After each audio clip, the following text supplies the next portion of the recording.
arrivent après et qui viennent au fond, on est sûr qu'ils pourront entendre. Alors merci à tous d'être venus, vous êtes déplacés.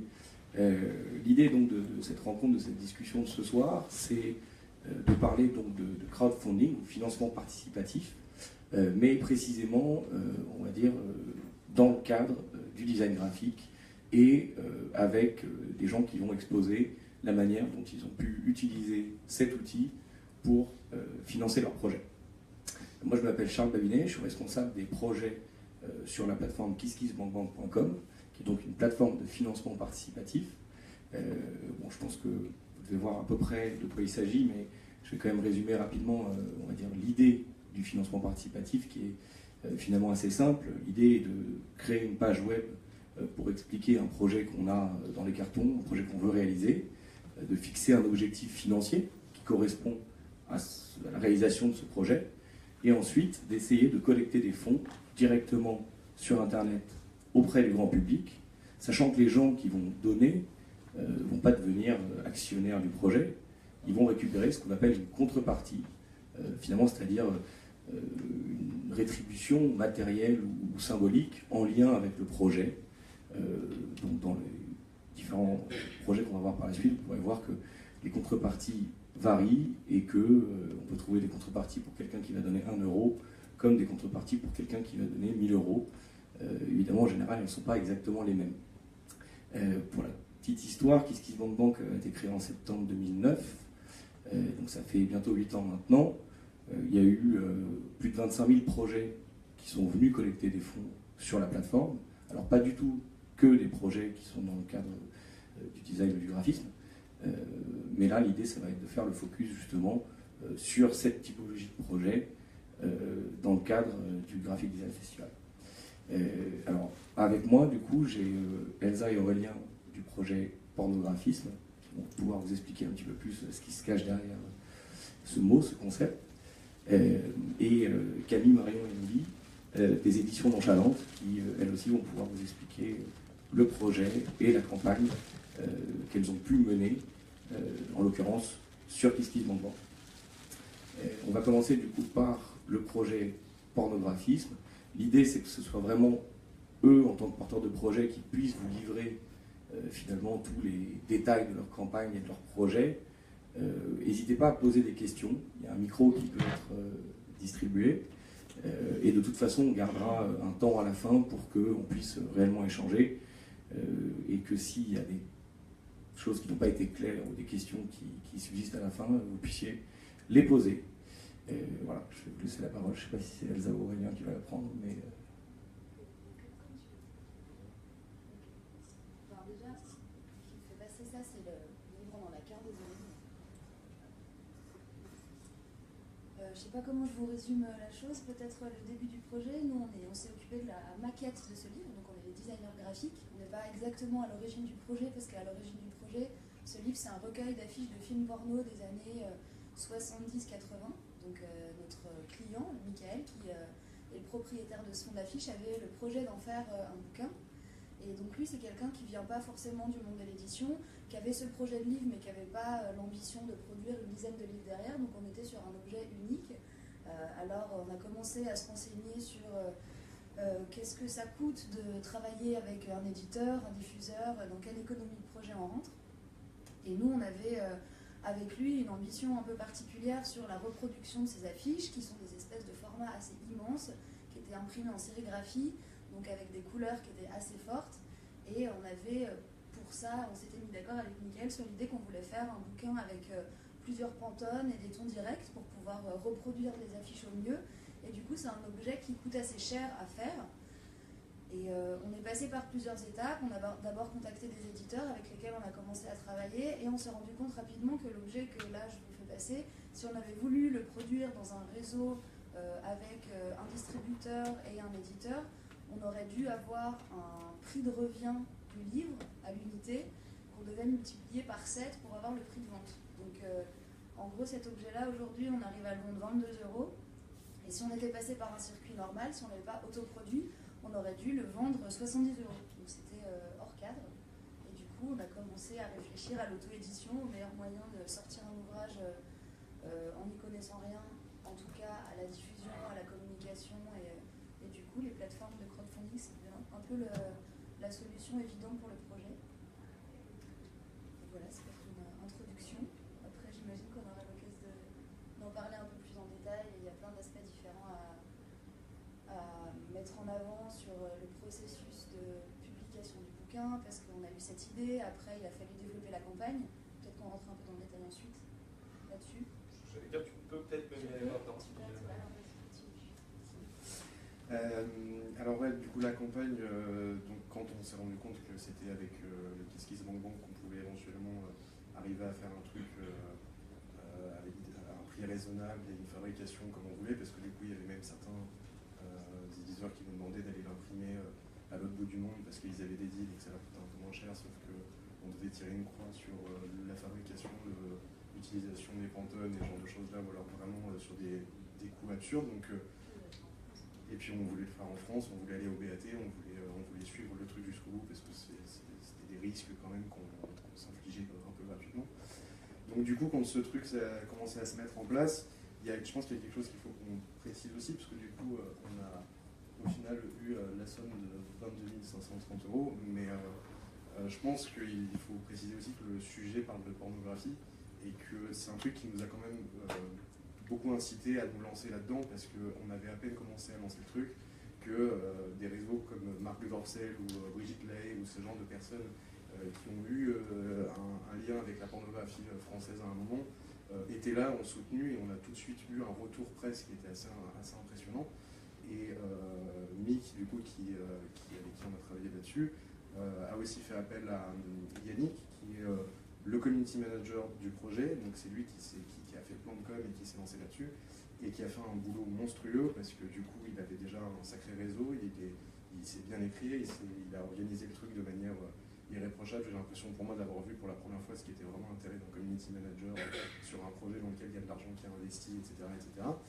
Et il y a un truc qui a été assez bien, c'est qu'avec le temps, en fait, on a senti en fait qu'on était en train de monter une communauté autour de ce projet, et ça nous a beaucoup rassurés en fait, parce que ça a pris 2 ans, je crois, 1 an et demi à la réalisation. Et puis il y a des moments où il nous arrive des tuiles, il y a des moments où on se rend compte qu'il y a des trucs qui vont prendre plus de temps que prévu, etc. Et les gens sont là, les gens sont avec nous, ils envoient des messages, ils supportent le truc, ils relaient, etc. Et du coup c'est assez rassurant de se sentir un peu moins. On n'était plus 4, quoi. D'un coup on était 700 et ça faisait du bien, quoi. On s'est un peu retrouvé confronté à la question des contreparties, puisque du coup il s'agit d'affiches originales qui sont reproduites dans le livre. Donc il y a le livre, ça c'est le projet, et puis on s'était demandé aussi. Oui, donc du coup les personnes qui finançaient du coup avaient déjà leur bouquin d'office, pour certains, parce que certains qui mettaient un peu moins d'argent avaient des contreparties plus petites. Et comme on avait du coup ce stock d'affiches, donc format cinéma et puis format A2, on a aussi décidé d'en sélectionner une partie pour en faire des contreparties, et on a également reproduit les cartes postales pour avoir vraiment différents niveaux de contrepartie, pour que ça puisse un peu inciter tout le monde, sachant que voilà, le bouquin c'était 22 €, mais il y a aussi des gens qui étaient intéressés par les affiches et par certaines affiches et qui voulaient avoir l'affiche avec le bouquin, et puis d'autres qui avaient peut-être un peu moins les moyens et qui du coup ont juste participé, ont reçu une carte postale et ont trouvé le truc cool aussi, et du coup ça s'est fait un peu comme ça.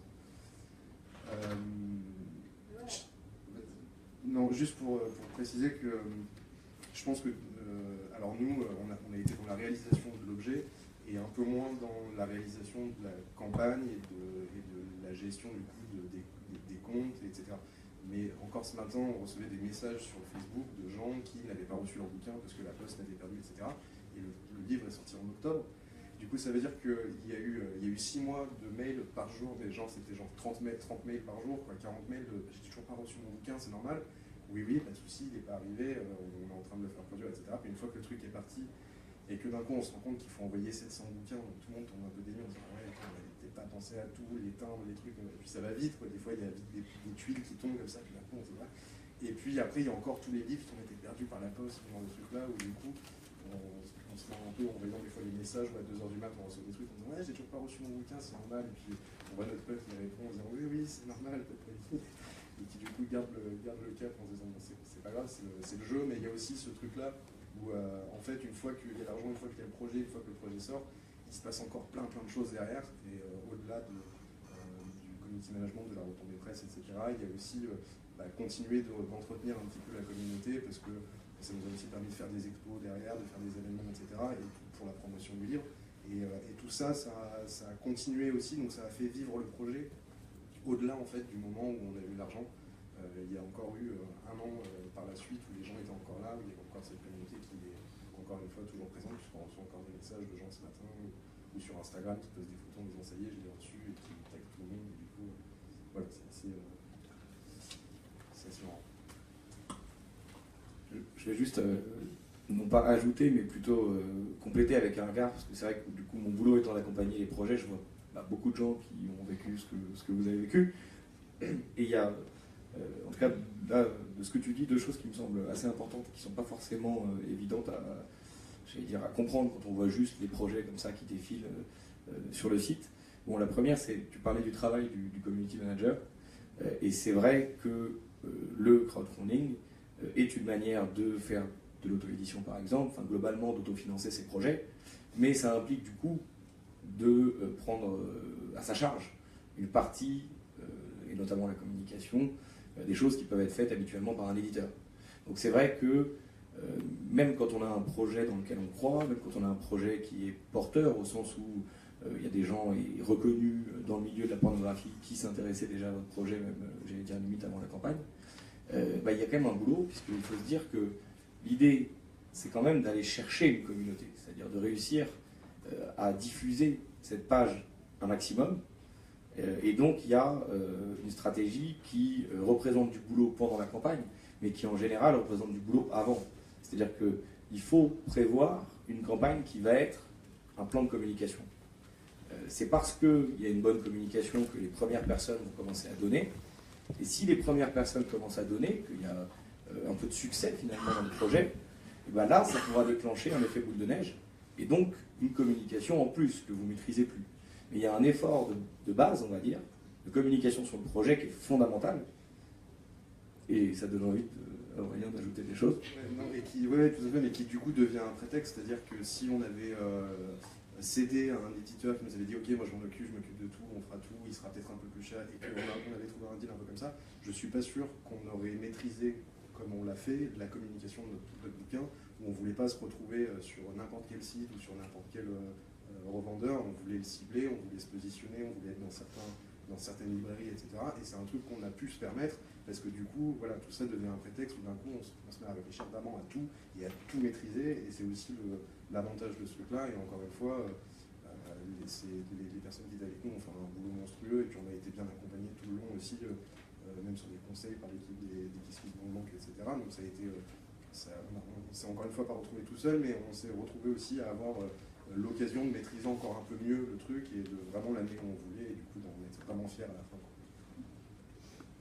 C'est assez important, je pense, de se rendre compte que tous les aspects positifs qui peuvent être liés à l'utilisation du crowdfunding, évidemment, c'est jamais tout blanc ou tout noir, et donc maîtriser sa communication, c'est par définition s'en occuper totalement aussi. Voilà, c'est juste pour comprendre que c'est véritablement un choix. En l'occurrence, vous, ça s'est bien passé, vous étiez content de faire ça parce que vous avez gardé la maîtrise dessus. Et c'est exactement pareil que pour les notions de communauté dont vous parliez. À un moment, tu as dit on n'était pas seul. Et ça, c'est fondamental. C'est-à-dire que quand on vient collecter de l'argent pour un projet comme ça sur Internet, il y a évidemment une dimension financière qui est d'arriver à atteindre un objectif pour pouvoir lancer le projet. Mais il y a, je dirais quasiment à part égale, la notion de création de communauté et de fédérer des gens autour d'un projet. C'est au moins aussi important, et quand je dis que c'est au moins aussi important, c'est parce qu'il y a l'argent qui va permettre au projet de naître, et il y a la communauté qui va permettre au projet ensuite de continuer à vivre.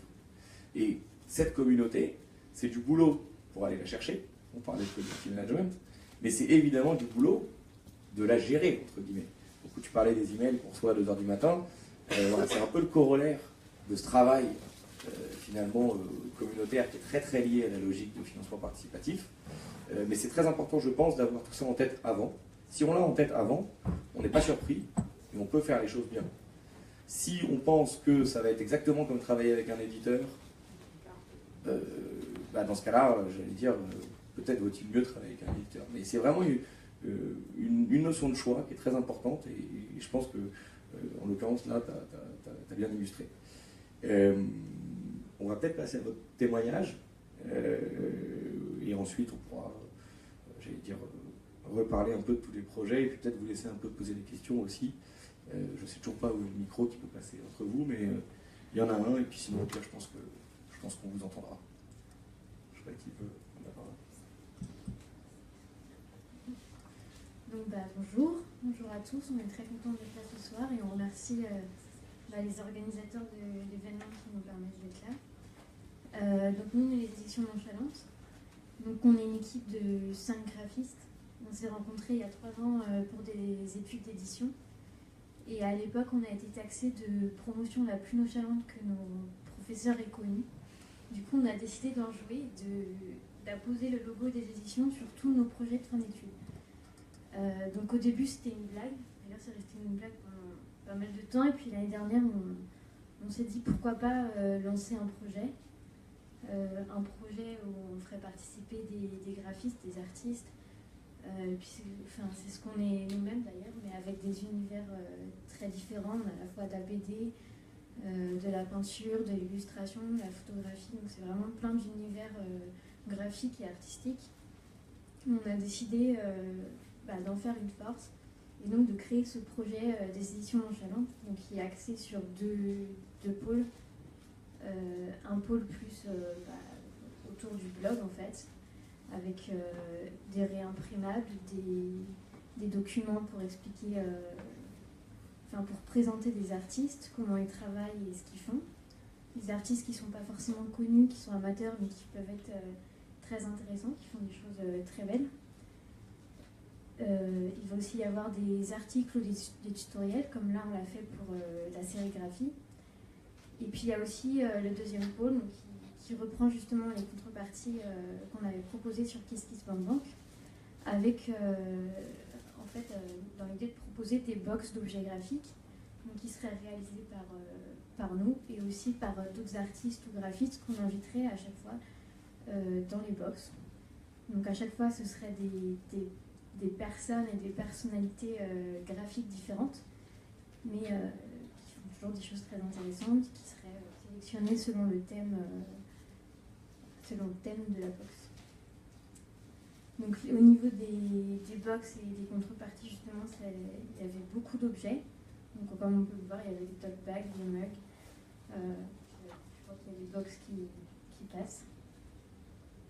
Donc voilà, donc on est toujours dans l'idée d'avoir une profusion d'univers dans un même objet en fait.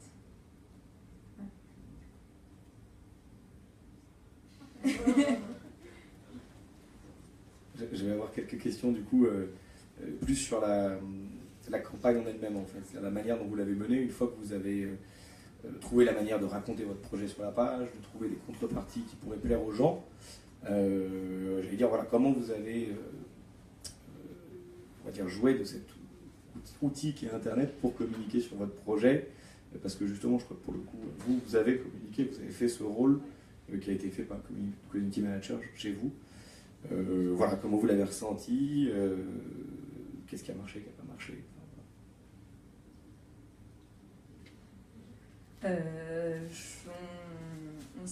On se réunissait, on a commencé à se réunir du coup tous les 5 et on a directement pensé à une plateforme de financement et c'est KissKissBankBank, je pense, qui est arrivé directement dans nos idées. Donc je pense que dans notre milieu, on en parle assez souvent, on connaît aussi des proches, on a déjà participé à des projets. Donc c'est quelque chose qu'on a assez assimilé, une plateforme qu'on a assimilée. Donc c'est venu assez naturellement, et on a décidé donc de vraiment mener la campagne sur KissKissBankBank pour pouvoir avoir les fonds, pour pouvoir lancer tout ce qui était impression, parce qu'on ne pouvait pas forcément directement, on n'avait pas forcément les fonds pour tout commencer tout seul. Donc c'était un bon moyen pour pouvoir se lancer, pour pouvoir savoir qui serait intéressé, avoir un premier contact avec les gens aussi, les gens extérieurs. Donc c'est assez vite qu'on s'est décidé sur KissKissBankBank.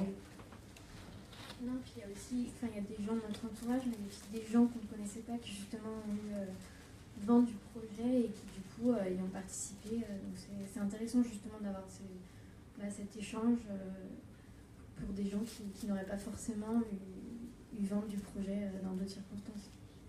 Ça permet aussi d'avoir une visibilité sur ce qu'on fait.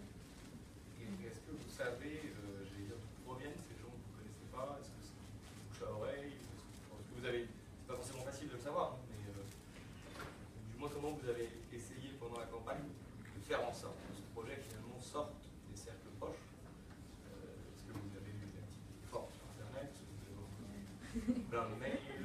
Ouais, on a fait des newsletters du coup, pour tenir informés les gens qu'on connaissait, donc des gens, même si ça fait très longtemps qu'on ne les avait pas vus, pour leur en faire part. Puis du coup, il y a aussi sur KissKiss des gens, je pense, ils ont vu sur la page d'accueil ce projet, ils se sont dit tiens, on va y aller. Puis aussi beaucoup les réseaux sociaux, donc Facebook, Instagram, donc ça permet aussi de ramener des gens qui ne connaissaient pas. Et je pense aussi le fait que vous ayez un Facebook et que vous communiquez sur les projets aussi, ça nous a aidé. Enfin, par exemple, vous nous avez contacté, vous avez publié sur Facebook, donc les gens qui vous suivent aussi et qui vous connaissent, ils ont été redirigés aussi vers notre projet. En fait, être dans KissKissBankBank, ça permet d'avoir accès, je pense, à tout un réseau. Enfin, on profite du réseau de KissKissBankBank, donc par des publications Facebook, par le fait que sur la page, souvent, vous mettez... Enfin, il y a des projets qui sont mis en avant toutes les semaines, il y a des rubriques. On peut chercher, par exemple, la rubrique création graphique et on peut voir tout ce qui se passe sur la page. Donc, ça permet vraiment de rentrer, peut-être pas comme dans un moteur de recherche, mais comme dans une maison où on peut tout trouver, puisqu'on a aussi eu la chance d'avoir des gens qui nous ont contactés pour des partenariats. Donc Bagart, c'est un artisan, pardon, une boutique qui imprime sur des tote bags qui sont venus vers nous et qui nous ont proposé donc un partenariat, donc un échange de communication. Donc c'est par cette structure au final qu'on est tous mis en relation et qu'on peut faire nos projets et qu'on peut grandir, on va dire, au sein de la structure de différentes façons. Si vous voulez rajouter. Et tu as utilisé le mot maison, et en l'occurrence, notre tagline, c'est maison de créativité. Donc, je ne sais pas si c'était volontaire ou pas, mais c'est un peu l'idée. Est-ce que, je vais me retourner vers vous, est-ce que vous avez eu ce genre de prise de contact aussi pendant la campagne? C'est-à-dire des gens qui ne sont pas forcément venus pour financer, mais qui vous ont proposé du partenariat ou des choses comme ça? Oui. La réponse est oui. Mais ouais, c'était nous plus plutôt des médias autour du lancement du bouquin, donc quand il serait fini, des festivals, des films érotiques, des gens qui sont dans une sorte de communauté par ricochet, parce qu'il peut y avoir une entrée graphisme, il peut y avoir une entrée porno, il peut y avoir une entrée rétro des années 80, donc l'avantage de ce projet c'est que c'était un peu à la croisée de plusieurs cercles. Et du coup, il y a eu ça comme exemple, il peut y avoir... Il y a des gens qui ont proposé des espaces pour faire des expositions, des affiches. Il y a des médias qui ont proposé des partenariats pour faire des micro-interviews, des petits reports sur le projet. Donc ouais, il y a eu pas mal d'entrées un peu différentes, quoi. Ça va 20 sur 20. Non, mais... je voudrais juste... Ouais, est-ce que c'est quelque chose... c'est pas dans une volonté de promotion que je demande ça, mais c'est parce que parfois, souvent, les gens nous disent est-ce que c'est quelque chose qui peut se faire de manière pérenne? Donc, est-ce que c'est quelque chose que vous pourriez imaginer refaire? Alors, je dis pas forcément à chacun de vos projets, parce que je pense pas que ça puisse être une solution, mais voilà, est-ce que vous vous êtes déjà dit on va le refaire? Qu'est-ce que vous pensez de cette logique de récurrence potentielle, on va dire, de campagne? Dans la mesure où ça nous permet quand même une grande liberté sur les objets qu'on produit et ce qu'on en fait, ça oblige aussi à à vraiment mettre le truc à plat avant de le lancer, c'est-à-dire que quand on présente le projet, il faut déjà le raconter, il faut produire des images pour montrer ce qui pourrait être, ce qui est en train de se faire. Et ne serait-ce que cette première phase, avant de lancer la campagne de mise à plat, il y a aussi une sorte de méthodologie de dire comment on va communiquer sur ces 40 jours, c'est ça 30 jours, 40 jours, je sais pas. Entre 0 et 60. Voilà, donc une fois que c'était 40 jours, il faut qu'on répartisse le temps. Donc voilà, on va montrer ça au début, puis ça après. Et donc toute la phase de déroulé du projet, ça oblige un peu à le préciser. Des fois, ça fait formuler des choses qui n'étaient pas claires. Et du coup, je pense que, ne serait-ce que pour ça, c'est un bon aide au montage de projet. Ça permet, dans un temps assez court, de savoir si le projet est viable ou pas. Et une fois qu'on a bien anticipé le travail supplémentaire que ça va demander, notamment de diffusion, de distribution, ça permet aussi d'avoir des fonds avant de commencer un projet. Comme tu le disais tout à l'heure, c'est sûr que nous, là, les coûts de production du livre, si on n'était pas passé par cette plateforme qui permettait au public de préacheter le livre, en gros, on encaisse toutes les ventes du livre avant même de l'imprimer. Ça a permis à notre client de pouvoir, par exemple, choisir un imprimeur qu'on voulait proche de nous parce qu'on avait des délais de paiement qui fonctionnaient. Donc en termes de trésorerie, c'est aussi hyper important. Voilà. Donc oui, à refaire, carrément, sur des projets qu'on pourra gérer nous. Pour l'édition, c'est pratique, c'est sûr. Poser la même question, du coup.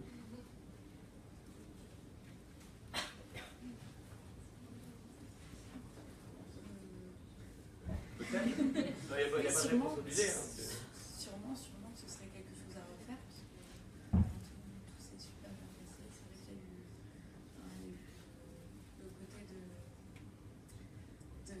de se forcer à mettre tout à plat, à calculer tous les coûts de fabrication de chaque objet, surtout pour nous, parce qu'on a beaucoup de choses qui étaient à calculer, donc des choses qui étaient très différentes. Ça nous a très bien préparé en fait pour commencer notre activité en fait, parce qu'on ne savait pas par où commencer. On a été obligé de cadrer bien les choses en fait dans ce projet. Alors, du coup, je vais juste faire un tout petit focus sur le crowdfunding et le design. Alors, en l'occurrence, là, il y a aussi les livres d'art, parce que nos catégories sont un peu plus larges parfois que purement le design. Je voulais juste ajouter en fait que, contrairement à toutes les catégories qu'on peut trouver sur le site, sachant que c'est très très large, hein, il y a des agriculteurs, il y a des designers, il y a des sportifs, il y a vraiment des choses très très différentes. Je pense que le design graphique finalement, alors à travers, j'allais dire, des objets en tout genre, des livres, des expositions, a un vrai intérêt, c'est que, par définition, on joue sur le visuel. Donc on a beaucoup de choses à montrer sur une page web. Si on prend en comparaison quelqu'un qui voudrait écrire un roman, c'est plus difficile de faire en sorte que quelqu'un se plonge dans un roman sur une page web. Alors que là, il y a une possibilité de, j'allais dire, d'évoquer l'identité visuelle du projet de manière très directe. Et donc les gens peuvent facilement se rendre compte de ce que, j'allais dire, vous voulez faire en tant que designer, en tant que graphiste, sur le projet. Donc ça, c'est un plus finalement qui, à mon avis, est vraiment à prendre en compte. Et le second plus, on va dire, de cette catégorie au sein du site, ce sont les contreparties. Parce que si on prend un film, par exemple, c'est tout de suite moins matériel, surtout aujourd'hui. Les gens ne payent quasiment plus pour les films. Du coup, même si on dit aux gens qu'ils pourront voir le film une fois qu'il sera fait, c'est pas pareil que si on dit à quelqu'un qui va recevoir une affiche ou un livre, ou alors qui pourra venir récupérer tout ça à une exposition. Il y a finalement cette logique de préachat, de souscription presque, parce que ça c'est des choses qui existent depuis très longtemps, qui facilite vachement les choses et qui enlève la dimension je vous demande de l'argent. Parce que finalement c'est pas vraiment ça, on a envie de faire ça, je dis ça volontairement parce que les projets sont variés, on a envie de faire ce projet-là. Si on arrive à trouver suffisamment de monde, on aura les fonds pour le faire et on pourra tous en bénéficier. C'est un petit peu l'idée finalement. Et je pense que ça marche particulièrement bien dans le cas finalement de tous ces projets de design graphique, voilà, quoi, de la carte postale jusqu'au livre, comme vous l'avez dit tout à l'heure. Donc c'est vraiment quelque chose à avoir en tête. Moi je vois passer plein de catégories de projets tous les jours. Et je trouve que c'est presque une des catégories, on va dire, les plus faciles pour faire du crowdfunding. Alors, je le dis un peu en rigolant. Si, mais des fois on est emprisonné, tu vois, avec ces histoires d'images. Par exemple, nous, quand on a fait la campagne, merci, on a fait il fallait faire une fausse couverture de livre, montrer des pages pour, tu vois, simuler le livre, et on s'est un peu retrouvé coincé à la fin de ça y est, ok, cool, on peut le faire, qu'est-ce qu'on fait pour la couve? Et tout le monde veut dire, bah on a déjà vu, la couve elle est jaune, et puis c'est écrit ça dessus. Non, mais c'était pour vous montrer. Et du coup, tu vois, on n'avait pas peut-être assez anticipé le moment où quand on monte des images, et ben les gens s'attendent à voir ça, tu vois. Non, vraiment. Oui, après personne. Non, mais personne nous oblige, mais il y a Non, aussi personne cette ne. anticiper. Ouais, ou même si la couverture est légèrement différente, le projet reste le même et l'intention reste la même. Du coup, les gens, on n'a pas eu de message qui dit Non, mais c'est bien bizarre, sûr, c'était mais- bleu et c'est jaune. Du coup, voilà. Il y a Mais en aussi tout cas, des le jour où, pour lancer la page, il fallait qu'on trouve la couverture alors qu'on n'était même pas vraiment rentré dans le projet, c'était un peu difficile. Mais là, vous dites quelque chose qui est très important, c'est que c'est vrai qu'on ne peut pas partir de rien quand on fait une campagne. On a besoin de pouvoir justement faire en sorte que les gens se plongent dans ce que va être le projet. Et ça, évidemment, ça se fait quand même avec un certain travail graphique en amont. Mais comme vous l'avez dit, c'est aussi ça qui est intéressant parce que ça permet de confronter le projet au public avant même d'avoir commencé à prendre des risques. Si je caricature, hein, quelqu'un qui travaille seul, qui trouve les fonds, même en auto-édition d'ailleurs, qui trouve les fonds et qui se retrouve avec un stock de X bouquins, et ben il va se retrouver finalement plus tard dans cette logique de maintenant je dois convaincre. Là, on est dans cette même logique. Il faut convaincre les gens à un moment X, sauf qu'à ce moment-là, on n'a pas encore pris beaucoup de risques. On a investi du temps. Pas assez poussé, tu vois. Il y a un moment où tu annonces quelque chose et il faut un peu assurer. Ça met aussi la pression de voir, tu vois, les contributions puisque l'objet il n'est pas fait. Ouais, il y a une pression évidente. Hein. Le fait d'avoir 700 personnes qui attendent le truc, c'est évidemment positif, mais il y a clairement une pression. Et il peut y avoir. Alors, en général, il y a une certaine bienveillance de la part des gens qui participent à un projet, donc c'est pas comme si ensuite il y allait avoir un feu de critique, mais quand même, les gens attendent, ils se sentent un peu investis dans le projet, et donc il y a des deux côtés finalement, j'allais dire une bienveillance à avoir ou un respect à avoir, et qui peut en effet déclencher ce genre de questions, c'est-à-dire de se dire, bon, on leur a montré ça, est-ce qu'on leur doit de faire cette couverture? On n'a pas mis de petit astérisque en disant photo non contractuelle, donc on ne sait pas. Non mais il y a vraiment un truc comme ça. Pour autant, on a vu beaucoup, notamment quand on regarde, alors, on sort du sujet, mais les films, c'est du temps très long en général pour le développement, et c'est très très rare qu'ils aient l'affiche finale au moment où ils font une campagne. Tout simplement parce que c'est les distributeurs qui font les affiches et qu'en général, ils n'ont pas de contrat avec le distributeur quand ils commencent leur campagne. Mais là, on touche justement à cette logique de relation avec la communauté qui est extrêmement importante. Et voilà, comme je disais un peu tout à l'heure, qui a des aspects éminemment positifs, d'autres aspects qui, à mon sens, ne sont pas négatifs, mais qu'il faut prendre en compte et qui peuvent être négatifs si jamais ils ne sont pas pris en compte. C'est nouveau en tout cas. Oui. Le crowdfunding fait ça quand on fait un livre hors de ce réseau-là avec un client, un imprimeur, on n'a pas à produire des images de ce que sera l'objet avant de l'avoir fini.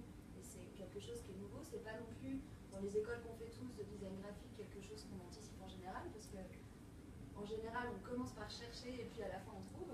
Là il faut montrer des images de ce qu'on a trouvé avant de chercher. Donc il y a ça demande un petit exercice comme ça qui est intéressant aussi et qui est vraiment spécifique à la campagne de crowdfunding. C'est vrai, c'est absolument certain, et on le voit tous les jours.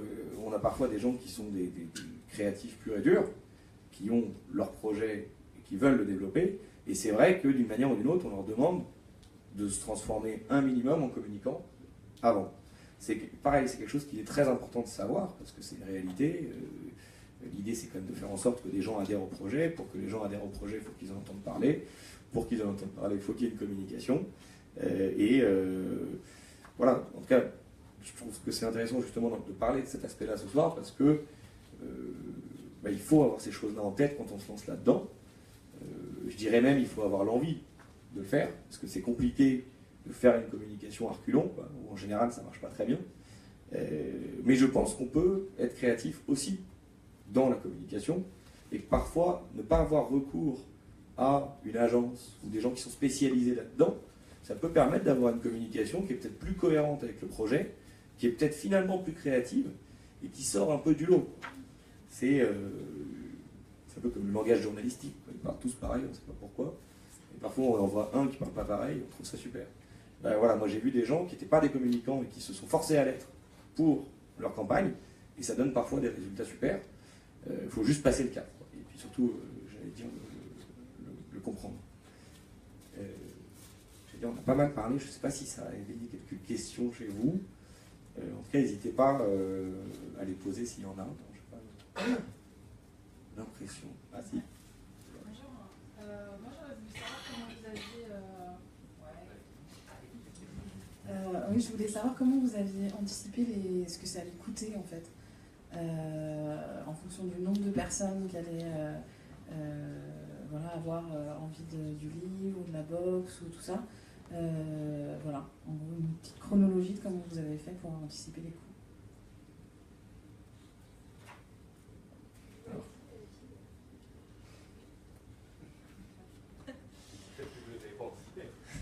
On a été obligé, forcément pour fixer les prix des contreparties. Donc on a été chercher en premier lieu dans notre entourage à chercher des imprimeurs, des partenaires, des fabricants avec qui on pouvait travailler, donc à savoir avoir des devis, et aussi un peu sur internet. Ça dépend. Ouais. Nous on a compté pour 100 box à la base, parce qu'on pour être sûr de pouvoir imprimer.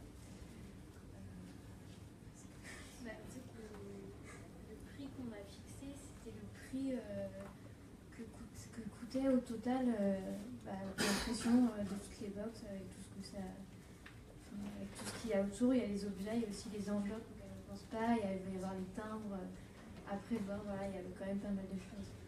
Mais 1500, à la base on avait prévu 1500 et c'était en gros ce qu'il nous fallait pour vraiment lancer le projet. Si on n'avait pas ça, on pouvait pas. Après, c'est vrai qu'il y a des choses qu'on a un peu zappé en fait de penser. Par exemple, l'envoi, tout ce qui est frais postaux. Après, on s'est permis aussi des petits extras, des petits autocollants pour les box, des choses comme ça qu'on n'avait pas forcément calculées. Des petits extras. Je ne sais pas si ça répond à votre question. En partie, effectivement, sur tout ce qui était envoi postal et tout ça.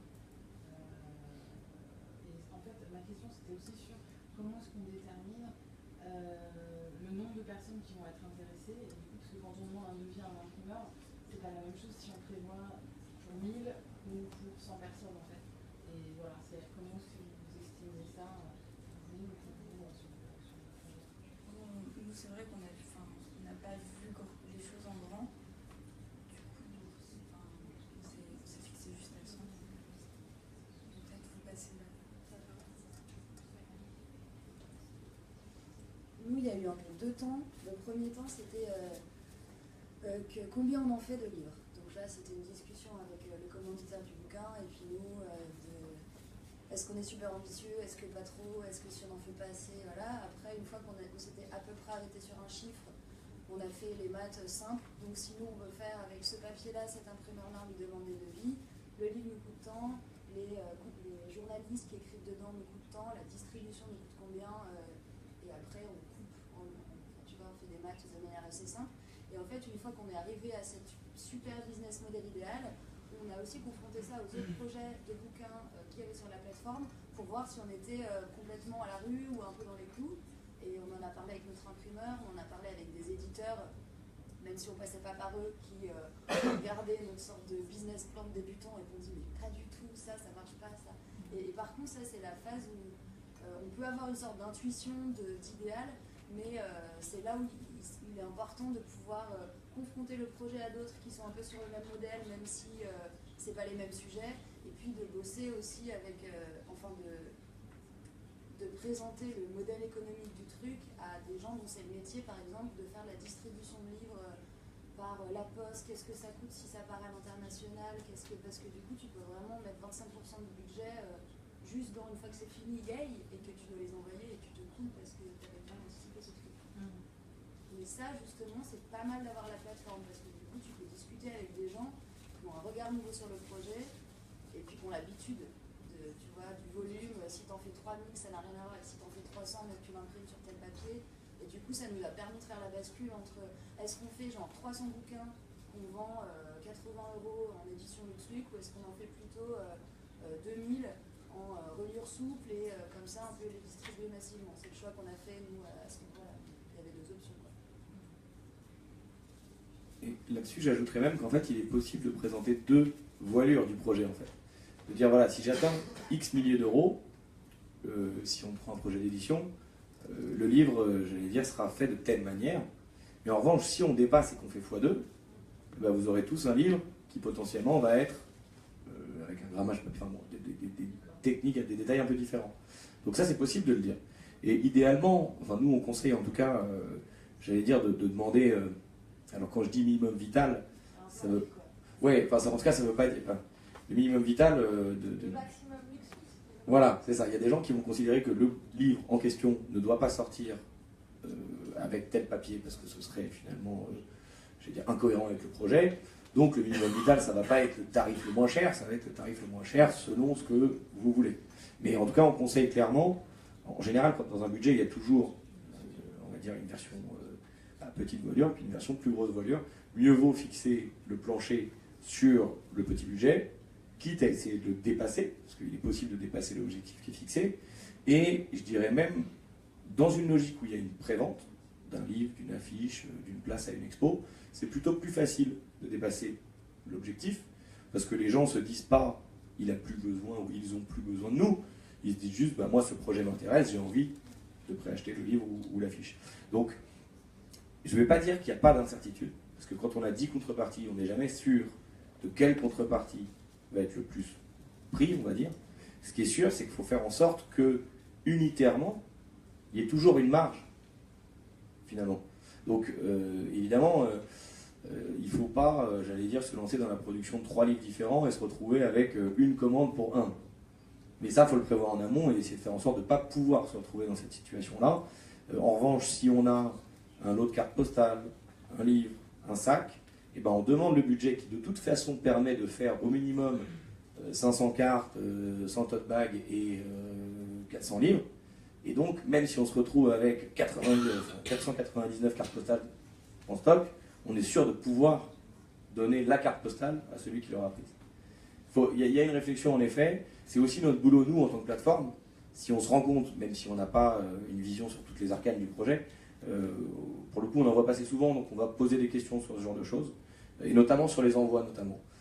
Ça nous arrive souvent de se dire, oh là là, il y a quand même un livre qui a l'air costaud, le frais d'envoi, est-ce qu'il est compris dans le coût de la contrepartie ou pas? C'est le genre de questions qu'on peut poser avant validation. Et d'ailleurs, dans notre cas, il s'est avéré qu'on avait légèrement sous-estimé le poids du livre terminé et qu'on était pile dans la tranche au-dessus à la poste, et que, mais de quelques grammes, quoi. C'était vraiment.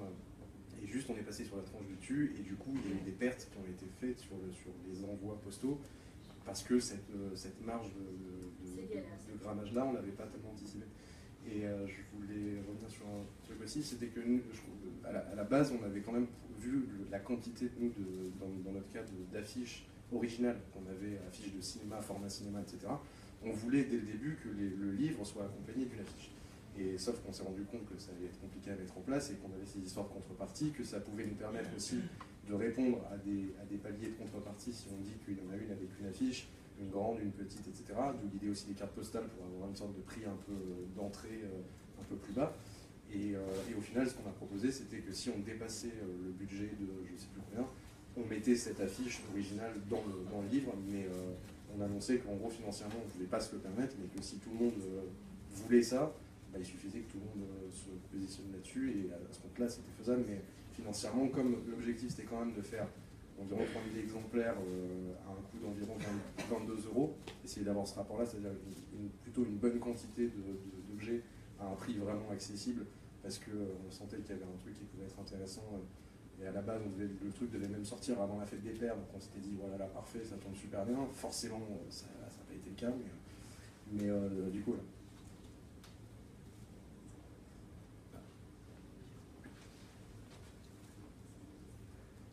Désolé pour les sujets fâcheux, mais du coup, je voulais continuer juste par rapport au coût.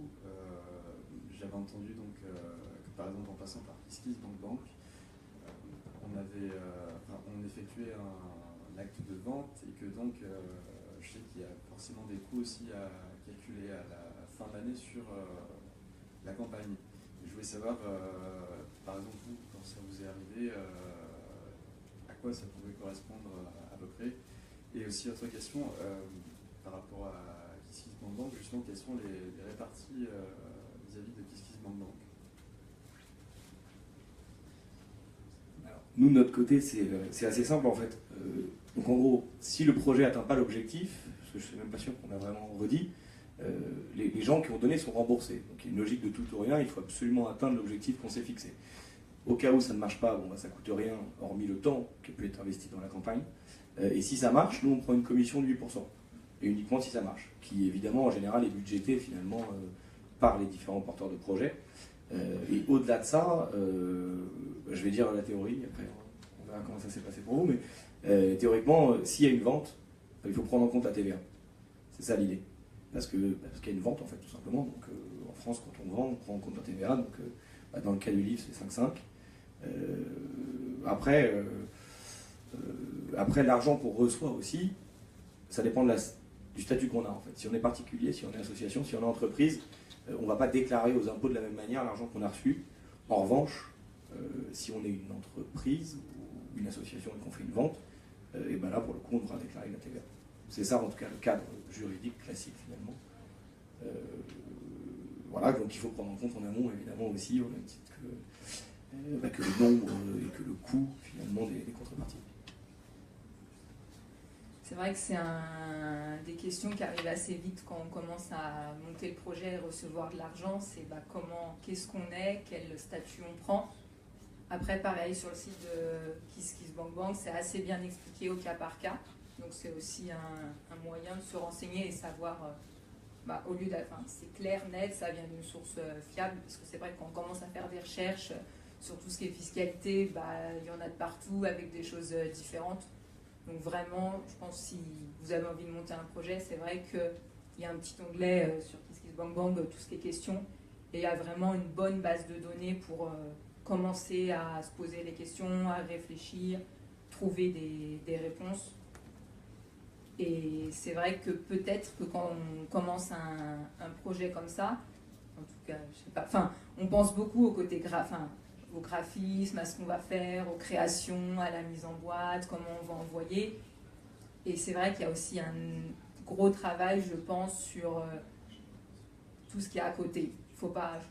C'est quelque chose qu'il faut prendre en compte dans son temps parce qu'il va falloir faire des recherches, il va falloir se déclarer, donc soit en entreprise, soit en association, soit rester particulier. Après, selon si vous avez un travail ou pas de travail, il y a des clauses aussi avec les patrons. Donc c'est vrai que c'est quelque chose d'assez complexe qui peut prendre des fois autant de temps que le temps de faire ces devis d'impression. Et voilà. Donc nous on est en association, donc ça nous permet de ne pas être en entreprise, de ne pas faire de la concurrence, de ne pas être en concurrence avec le fait qu'on travaille aussi à côté. Donc il y a des fois dans les contrats on ne peut pas forcément avoir une autre activité. Donc le côté associatif, pas mal de clauses, donc pareil, il faut se renseigner aussi. Et puis voilà, nous on est une association, on fait ça vraiment pour se faire plaisir, pour monter notre projet, pour rencontrer des gens, pour découvrir des artistes. Donc voilà, et après oui, tout ce qui est gain d'argent, donc c'est toujours à déclarer et les TVA qui tombent. Donc après ça peut changer si c'est un livre, si c'est un mug, si c'est un objet. Donc voilà, c'est aussi intéressant parce que du coup c'est des choses qu'on n'a pas forcément étudié et ça nous permet d'avoir un bagage pour continuer d'autres projets ou d'autres choses. Non, je vais juste préciser qu'on est en association, on est quand même taxé sur les produits qu'on vend forcément, un peu au même titre que les entreprises. Mais finalement, j'allais dire, je pense que l'intérêt d'une plateforme de crowdfunding, c'est qu'en fait, c'est une plongée très rapide dans la dynamique entrepreneuriale. Mais tout ce dont on parle là, c'est pas tant en lien que ça avec le crowdfunding, c'est plutôt en lien avec le fait de s'autoproduire, de s'auto-éditer, enfin, de mener soi-même une barque. Et en général, si on a pour but de vendre des produits, et il y a une partie communication dont on parlait tout à l'heure, et il y a aussi une partie comptabilité administrative. Il y a souvent des gens qui parlent de l'entrepreneuriat comme, on va dire, un saut en parachute où on construit son parachute pendant qu'on saute. Là, il y a un peu cette idée-là. Nous, on essaie, via la plateforme, via nos conseils, via ce qui est écrit sur le site, de donner un maximum de conseils en amont. C'est aussi pour ça qu'on fait ce genre de discussion. Après, évidemment, c'est très rare que tout soit totalement bordé. Il faut éviter un maximum les surprises. Et pour ce qui est juridique et taxation notamment, mieux vaut s'en inquiéter un petit peu en amont. Sachant que quand on parle de en amont, évidemment, c'est mieux de le faire avant de commencer la campagne. Mais c'est pas parce que la campagne a commencé qu'on peut pas redresser le truc finalement. Le projet n'est pas forcément lancé non plus alors qu'on est en train de faire la campagne. Je ne sais pas si vous avez un truc à ajouter là-dessus. Mais en tout cas, voilà, c'est exactement le genre de choses qu'il faut se dire. C'est vrai que quand on se balade sur les plateformes, on se dit bon super, ils mettent en avant un projet, un livre, il y a un peu de texte, il y a des contreparties. On ne mesure pas forcément l'engagement qu'on prend quand on dit à X dizaines ou centaines de personnes, vous aurez ce livre chez vous. On a parlé au début finalement pas mal de l'aspect positif de cette auto-édition. Il y a une certaine lourdeur finalement, mais qui permet ensuite d'être totalement libre une fois qu'on respecte ces contraintes-là. Donc ça vaut le coup, je pense, de s'y intéresser en amont de manière à bien faire les choses. Ouais, ça valide aussi le projet, parce que des fois on a un projet qui est super et tout le monde est hyper d'accord, et en fait quand on finit on finit l'addition, on se rend compte qu'en fait ça marche pas du tout. Et non mais c'est vrai, on est souvent un peu, surtout quand c'est à l'initiative des créatifs de monter un projet parce qu'une envie de diffusion, une BD autoproduite ou je sais pas, quand on rentre dans les détails de faire des maths, on doit revoir nos ambitions ou à la baisse ou à la hausse, mais c'est une vraie bonne manière de valider la pertinence du truc. Si on voit que ça ne tient pas dans les chiffres, c'est pas la peine de se lancer dans la campagne, il faut penser le projet autrement. Et même si on plante un projet parce qu'on croyait que ça allait marcher et que ça ne fonctionne pas, ça donne quand même des bonnes notions pour le prochain. Ça cadre, quoi. Non, mais c'est vrai, c'est un apprentissage. Je ne sais pas si vous avez... Ouais, on peut apprendre en faisant des erreurs ou pas, mais ouais, en l'occurrence, en général, les deux permettent d'apprendre. Je ne sais pas si vous avez d'autres questions. Ah. Juste reparler par rapport au fait de penser le budget en fait. Ce qu'on n'a pas dit, c'est que en fait toute l'équipe de KissBankBank nous aide aussi à mettre en place toute cette page. Ils nous conseillent, enfin avant de lancer le projet, ils nous conseillent. Et nous, en l'occurrence, on nous a indiqué que le panier moyen des contributeurs était de 50 €. Ça, c'est peut-être quelque chose aussi à prendre en compte. C'est juste un petit détail. C'est vrai que là-dessus, en gros, tous les projets qui passent sur la plateforme sont validés, on va dire, par nous, mais la validation, ça consiste surtout en fait à de l'échange pour soit donner des conseils parce qu'on a remarqué qu'il y avait des choses qui manquaient sur la page, soit poser des questions. C'est-à-dire que quand on voit un budget qui n'est pas détaillé du tout, on va en demander plus. Non pas par curiosité, hein, mais simplement parce qu'on se demande du coup s'il y a eu une véritable réflexion sur le budget. Parfois c'est le cas, mais les gens juste l'ont pas écrite. Et aussi parce qu'on pense que c'est important pour les gens qui vont participer en fait. Moi si je vois une page et qu'on me dit en gros je demande 5 000 € parce que ça va me permettre de réaliser le projet, ça ne me donne pas forcément confiance. Si je vois quelque chose où il y a des postes budgétaires qui correspondent à, si je connais bien le milieu par exemple, à une réalité du domaine, je vais me dire a priori qu'il y a plus de crédibilité. Là je parle dans le cas où c'est un projet où je ne connais pas du tout les gens qui le font. Si c'est un ami ou un cousin, je ne vais peut-être pas aller regarder les petites lignes budgétaires, mais c'est clairement le genre de questions qu'on peut poser, on va essayer d'en discuter, mais c'est hyper important parce que comme on l'a dit tout à l'heure, oui, il y a évidemment plein de gens qui se sont lancés et qui se sont rendus compte après qu'ils n'avaient peut-être pas forcément bien pris en considération les différents coûts qu'il peut y avoir sur un projet. Nous, on n'a pas forcément une connaissance parfaite de tous les coûts d'imprimerie. En revanche, on a vu passer des projets, on peut les comparer, comme tu disais tout à l'heure, et si on se rend compte qu'il y a le même type de contrepartie, mais qui va coûter 2 ou 3 fois moins cher, on va s'interroger. Et parfois, les gens nous disent, non, mais en fait, ça ne coûte pas cher parce que ça, bon, très bien, dans ce cas-là, tant mieux. Et on essaye un maximum, déjà de donner des conseils pour que le projet ait le plus de chances possible de réussir en termes de présentation, mais aussi que les porteurs de projet ne se retrouvent pas le bec dans l'eau à la fin, à perdre de l'argent, alors que le but est au moins d'être flat, voire potentiellement de gagner de l'argent avec le projet. Moi, j'ai une question. Deux. Est-ce que vous suivez les gens est-ce que vous suivez les gens, les projets des gens dans la durée? Enfin, est-ce que vous avez des nouvelles des projets qu'il y a eu il y a très longtemps? Enfin, par exemple, à vos débuts. Vous étiez là, je suis arrivé en retard. Alors, On a fini il y a 1 an en gros le projet. Ah d'accord, mais KissKissBankBank, ça existe depuis 5, 6... Ouais, même presque 8 ans. Ouais, 8 ans. Alors, on a eu 25 000 projets qui sont passés par la plateforme. Aujourd'hui, on est une cinquantaine, mais jusqu'à il y a encore 2 ans, on était peut-être 15. Donc, je ne pourrais pas dire qu'on est en contact direct avec tous les gens qui sont passés par chez nous, mais en revanche, oui, il y a plein d'histoires qu'on a suivies. Soit, j'allais dire, moi personnellement, je suis plein de projets, mais sans forcément rentrer en contact avec les gens. Je les suis parce que je suis rentré en contact avec eux au moment où ils ont fait une campagne.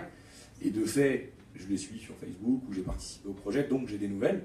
On essaye un maximum de créer un lien, on va dire, avec ces projets-là, de les faire revenir comme aujourd'hui. On vient même d'ouvrir un lieu là dans Paris pour potentiellement ouvrir ce lieu à des gens qui ont porté des projets pour faire des expositions, des conférences, potentiellement même vendre des objets. Donc c'est une dynamique qu'on veut prendre. Voilà, on va vraiment dans ce sens-là. Après, il y a beaucoup de projets qui sont passés, quoi. Donc c'est pas du tout quelque chose qu'on fait systématiquement. Mais plus on pourra le faire, j'allais dire, plus on sera content. Et ce qu'on aimerait surtout réussir à instaurer finalement, c'est plutôt, non pas forcément un lien entre nous travaillant chez KissKissBankBank et les porteurs de projets, mais plutôt une communauté de gens qui soutiennent et qui pourraient finalement avoir connaissance d'un projet qui est peut-être venu il y a 5 ans, mais qui a une nouvelle actualité et qui va découvrir cette actualité via nos réseaux sociaux ou via le lieu qu'on vient d'ouvrir. En tout cas, c'est quelque chose qu'on veut développer et qui se fait, oui, mais pas de manière systématique ni obligatoire.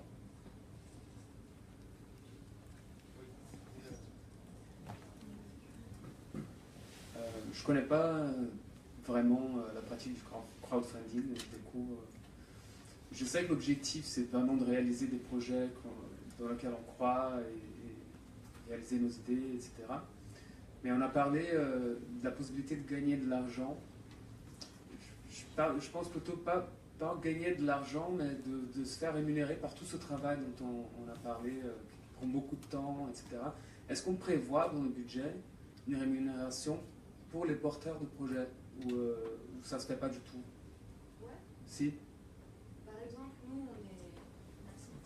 nous on s'est occupé de la maquette et de la mise en page du livre. Et du coup, évidemment, on a fait un devis, on a coûté tant pour faire la mise en page du livre, et ça faisait partie du budget global.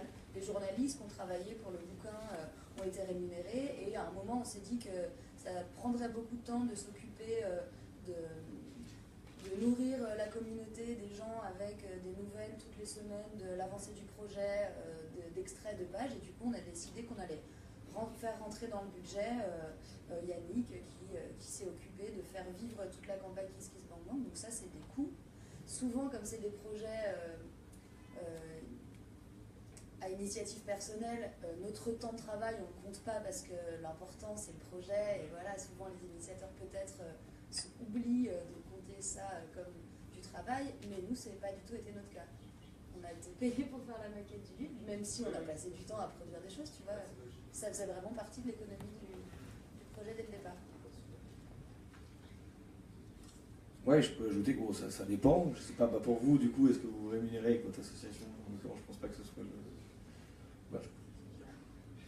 Non, nous on ne se rémunère pas, mais du coup c'est intéressant d'avoir du coup votre avis et voir comment vous avez vu les choses. Disons qu'on n'est pas vraiment à l'initiative, c'est-à-dire qu'on a un commanditaire qui nous demande de lui faire un livre. Vous, c'est votre projet que vous avez. Oui, c'est vrai. Il y a un échelle de... Ouais, c'est intéressant en tout cas quand même. Non, nous on se rémunère pas. Je pense qu'on le fait vraiment pour se faire pour se faire plaisir, pour voir ce qu'on peut faire, voir qui serait intéressé, qui on peut rencontrer. Donc c'est pas, ça peut être amené à évoluer, mais pour l'instant c'est pas dans nos objectifs, je pense. Non, mais pour l'instant on continue en tant que bénévole pour vraiment essayer de créer une structure d'échange, de partage. Donc on espère que ça va, qu'on va être plus suivi, qu'on va être plus... Enfin voilà. Voilà, je pense que ça résume assez bien la situation, ça dépend vraiment des projets. Le tout, c'est d'être transparent et à l'aise avec l'attitude qu'on a en fait. À partir de ce moment-là, si quelqu'un n'a pas envie de donner parce que les gens vont être rémunérés, qu'il ne le fasse pas. Mais bon, ça paraît pas scandaleux. En revanche, c'est vrai qu'il y a souvent des gens qui ne se rémunèrent pas parce qu'ils veulent avant tout que le projet existe et qui ne veulent pas du coup mettre plus de risques sur le montant qu'ils vont demander, mais qui ne se rémunèrent pas eux en tant qu'initiateurs du projet, mais qui vont rémunérer des gens, comme par exemple un community manager. Il y a parfois des gens qui calculent quand on va chercher un montant, si on va chercher 20, 30, 40, 50 000 euros, ça peut être malin de mettre 3 000 euros de côté pour payer quelqu'un pendant quelques mois, pour faire un travail de community management par exemple. Je parlais tout à l'heure du fait de devenir communicant, il y a des gens qui se disent moi j'aurais du mal à l'être, donc je vais payer quelqu'un ou pas. Il y a aussi des gens qui le font gratuitement pour leurs potes, ça dépend. Il n'y a vraiment pour le coup pas de règles. Le seul truc c'est qu'il faut pas essayer d'embobiner les gens parce qu'en général on diffuse la campagne à ses proches et les proches en général ils savent comment ça se passe derrière, donc c'est compliqué de les embobiner. J'ai juste rajouté que c'est aussi un peu l'occasion, par exemple, comme je disais tout à l'heure, si on n'était pas passé par KissKissBankBank, il n'y aurait pas eu de community manager, on n'aurait pas pu discuter avec lui, de savoir comment les choses se mettent en place, etc. Et c'était clair qu'on voulait faire ça avec une équipe constituée d'un community, de graphistes que nous sommes, de tel imprimeur, etc. Et tout le monde a filé ses devis et on est parti de ce truc-là pour chiffrer le truc en se disant c'est l'occasion qu'on puisse être tous ensemble pour travailler sur ce truc-là et c'est normal que les gens soient rémunérés pour leur travail, que ce soit des journalistes. Mais ça oblige aussi à de la transparence, ça veut dire que comme quand on lance la campagne, on explique exactement aux gens qui est payé combien, qui fait quoi, et du coup ça montre aussi une certaine forme vraiment de transparence sur pour qui, pourquoi on fait le projet, et ça donne aussi, je pense, une bonne idée du type d'initiative. Est-ce que c'est une démarche commerciale ou est-ce que c'est vraiment une démarche personnelle ou est-ce que c'est quelque chose d'artistique en se disant si ça marche une fois, et on se lance, on monte notre boîte. Et je trouve que les campagnes de crowdfunding, ça permet ça, d'avoir une sorte d'étiquette où tu vois vraiment exactement ce qu'il y a dedans, pourquoi, comment, et ça donne une bonne idée de la structure du projet juste par la liste de la répartition du budget. Et d'ailleurs, il y a un autre conseil qu'on donne souvent aux gens, c'est de présenter l'équipe, de montrer que le projet est incarné. C'est pas juste parce que ça fait joli de le dire comme ça, c'est parce que c'est important pour les gens de savoir qui il y a derrière. Il y a une logique qui est fondamentale dans la logique de crowdfunding, malgré tout, c'est l'empathie. C'est je me mets à la place des gens. Je me mets à la place d'un entrepreneur, de quelqu'un qui a qui mène un combat solidaire, qui mène un défi sportif. Et comme je me mets à sa place, j'ai envie d'une certaine manière de le soutenir. Et le problème, c'est que si on oublie de présenter l'équipe qui est derrière le projet, les gens ne peuvent pas se mettre à la place de l'équipe parce qu'ils ne savent pas. Et du coup, ils se posent des questions. Et du coup, peut-être qu'ils ne vont pas donner.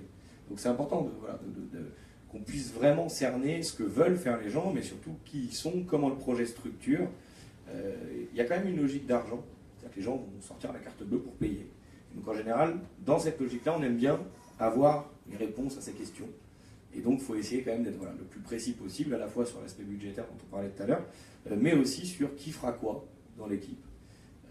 Et ça, c'est souvent quelque chose qu'on remarque. Les gens oublient en fait de présenter l'équipe parce qu'ils présentent le projet, ce qui est plutôt logique comme ça.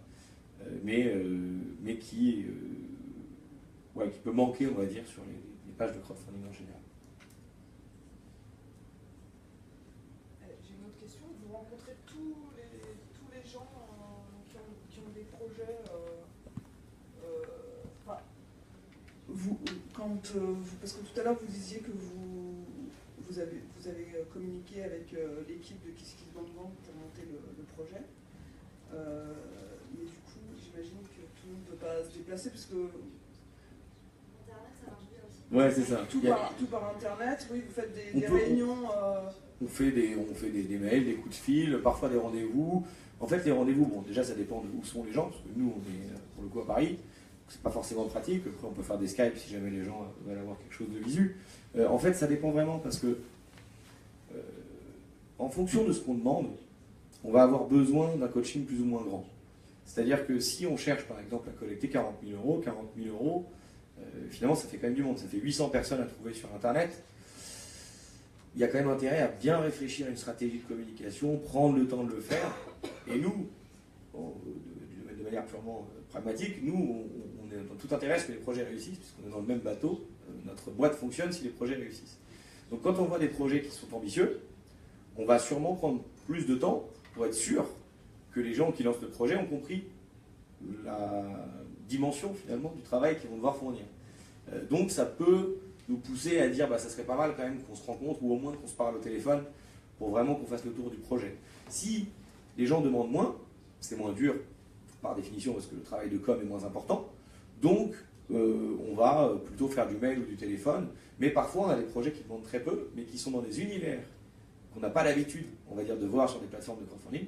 Et là aussi, on va prendre du temps au téléphone ou en rendez-vous, parce que nous-mêmes, on ne sait pas exactement, donc on va essayer de réfléchir à comment va pouvoir être perçue une démarche de crowdfunding dans un univers où ce n'est pas forcément habituel. Je pense notamment, et j'arrête après de sortir de la logique de design graphique, mais je pense notamment aux agriculteurs, aux viticulteurs, qui sont des gens qui maintenant passent par ce genre de financement. Et il y a un travail au début pour essayer de comprendre l'univers, les communautés, est-ce que les gens vont être réactifs, est-ce que les gens vont payer par carte bleue, est-ce que... Voilà, on se pose des questions avec les gens qui finalement vont mener la campagne, et les moyens de communication vont du mail au rendez-vous, en fonction de la nécessité et de la possibilité. Mais je ne vous dirai pas qu'on a reçu 25 000 projets au bureau. En revanche, on a été en communication directe avec 25 000 projets. Ouais. Merci.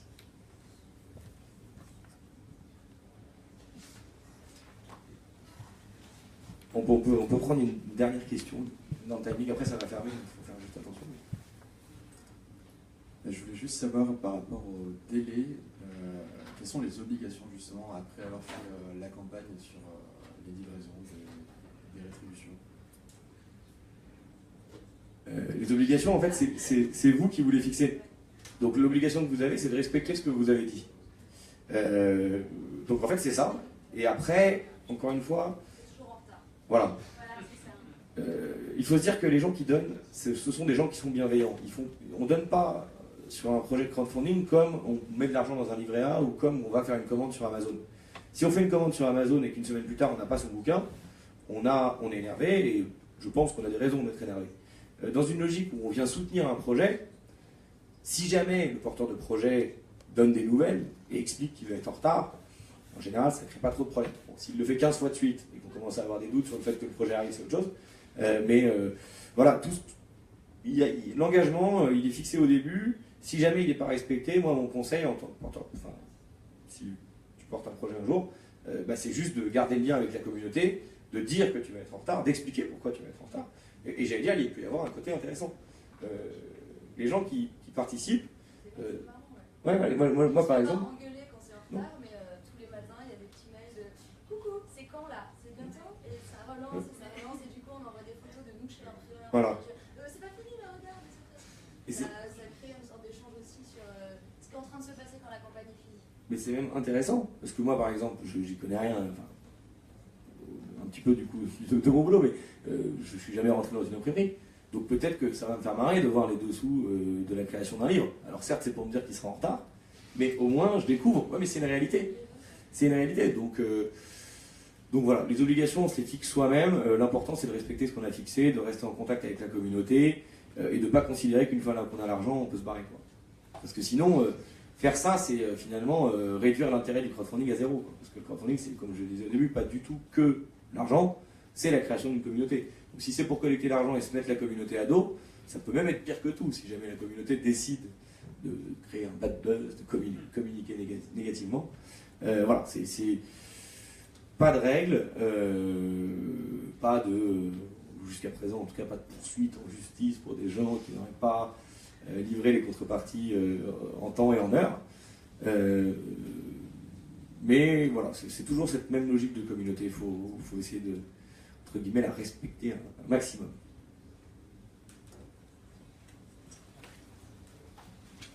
Je crois qu'il va être de temps de vous remercier d'être venus, de nous avoir écoutés, d'être venus aujourd'hui ici. Bravo. Non, merci à tous et merci à vous surtout. Et vous vous êtes déplacés. Et puis j'espère que vous aurez appris quelques trucs à travers cette discussion. Merci.